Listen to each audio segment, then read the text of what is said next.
Baiklah, untuk Assalamualaikum warahmatullahi wabarakatuh. Untuk kesempatan kali ini kita akan membahas tentang rangkuman ya, bisa dikatakan rangkuman dari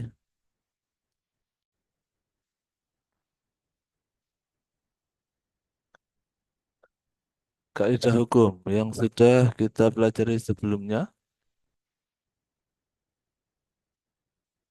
Walaupun tentu tidak sepenuhnya akan membahas tentang keseluruhan ya. Jadi di dalam kaidah itu kan ada beberapa ya kaidah-kaidah yang beririsan begitu ya, sehingga perlu kita bahas apakah bisa ditarik benang merah gitu ya dari kaidah-kaidah yang beririsan tersebut. Misalkan ada kaidah terkait maslahah ya, kemudian kemudahan ya, kemudian ada kemudaratan, kepastian dalam hukum dan juga adat ya.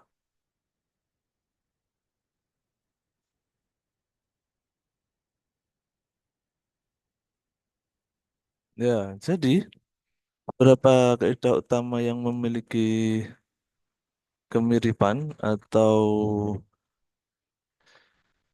dalam penerapannya atau dalam teksnya ya, itu ada beberapa yang hampir sama ya. Misalkan ya, ini ada al-aslu fil muamalah al-ibahah illa ayatul dalil ala tahrimiha ya. Semua bentuk muamalah itu boleh dilakukan kecuali ada dalil yang mengharamkannya. Nah, kaidah ini mirip dengan kaidah yang berbunyi ainama wujidat al-maslahah fathamma hukmullah ya, yang berarti di mana ada maslahat di sana terdapat hukum Allah. Nah, keduanya ini menunjukkan bahwa hukum Islam itu sangat fleksibel ya. Sangat fleksibel selama yang dilakukan dalam bidang muamalah itu tidak melanggar syariat ya. Nah, kemudian yang kedua adalah ada kaidah maslahah dan kemudahan ya. Di mana kaidah yang berbunyi al-masyaqqah tajlibut taisir ya. Kesulitan itu mendatangkan kemudahan, itu sejalan dengan kaidah al-hajah tanzilu manzilatut darurah ya. Bahwa keperluan itu bisa menduduki posisi darurat ya. Nah, garis merahnya apa? Kedua kaidah ini menekankan bahwa kesulitan ya atau keadaan darurat itu memungkinkan adanya dispensasi ya atau kemudahan dalam hukum Islam ya.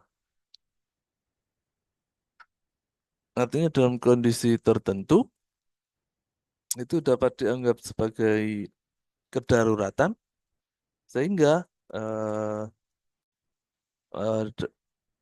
bisa dianggap berbeda dengan kondisi ideal begitu ya. Jadi ada beberapa hal yang boleh dikorbankan ya. Selanjutnya adalah kaidah tentang bahaya dan kemudaratan ya. Kaidah ad-daruru yuzal ya, atau bahaya harus dihilangkan itu mirip dengan kaidah ad-daruru yutfa'u biqadaril imkan ya. Yang artinya mudarat harus dihindari sejauh mungkin ya.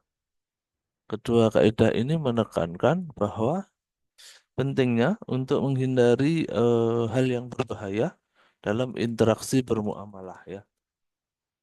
Ada juga kaidah yang berbunyi la dororo wala diroro ya. Tidak boleh membahayakan diri sendiri dan juga orang lain. Itu juga sejalan dengan kaidah di atas yang menekankan untuk menghindari bahaya, begitu ya, menghindari bahaya.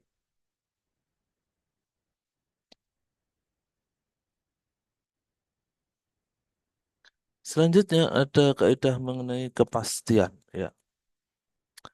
Al yakin la yuzalu bisyak. Ya, artinya keyakinan tidak bisa dihilangkan karena adanya keraguan. Artinya kalau sudah yakin pada sesuatu maka hendaknya keraguan itu dihilangkan begitu ya, karena kebanyakan keraguan itu datangnya dari setan ya. Nah, kaidah ini memiliki kesamaan dengan al-aslu bako makana ala makana, yang berarti bahwa hukum yang ada itu tetap berlaku. Ya, tetap berlaku seterusnya kecuali ada bukti kuat bahwa hukum tersebut sudah berubah. Nah, kedua kaidah ini menunjukkan bahwa pentingnya mempertahankan apa yang sudah pasti dan menghindari perubahan yang sumbernya itu hanya pada keraguan semata ya, atau dalam istilah agama itu bisa disebut syak syak gitu ya, atau ragu-ragu ya, syak wasangka ya.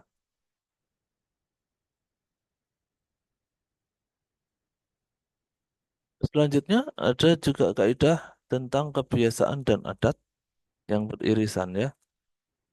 Misalkan kaidah al-adah muhakamah ya, bahwa adat itu bisa menjadi hakim atau bisa menjadi hukum.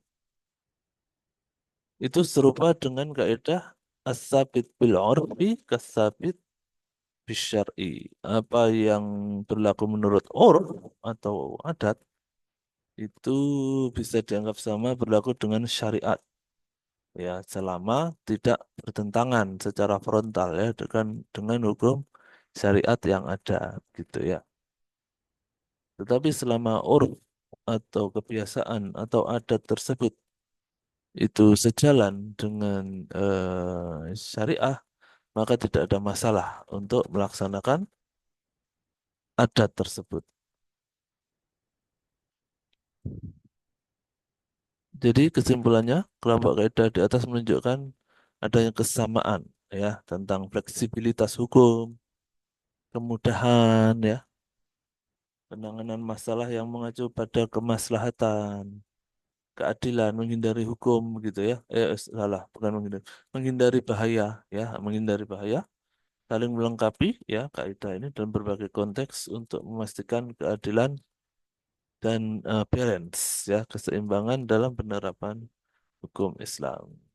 Itu yang bisa saya sampaikan pada kesempatan ini. Terima kasih atas perhatiannya. Wassalamualaikum.